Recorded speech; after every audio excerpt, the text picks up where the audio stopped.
இந்த வீடியோல Indian team ஏன் ஃபெயில் ஆனான்றதுக்கான முக்கியமான ரீசன்ஸை மட்டும் டாப்டவுன் பார்த்துலாமா? அதுக்கு மேலே நான் சப்ஸ்கிரைப் பண்ணி தட்டி விட்டுருக்கேன்.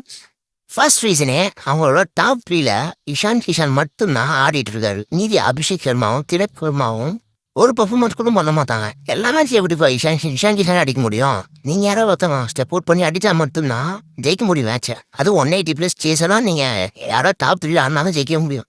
செகண்ட் ரீசனு கொழுப்பு திமுறில் எந்த டீம் எதுமா நம்ம ஜெயிச்சிடும்டா அப்படின்ட்டு நினைச்சிட்டு போய் அக்சர் பட்டலே ட்ராப் பண்ணிட்டு போனீங்க பார்த்தியா, அங்கேயும் இங்கே மேட்சை தோத்துறீங்களா?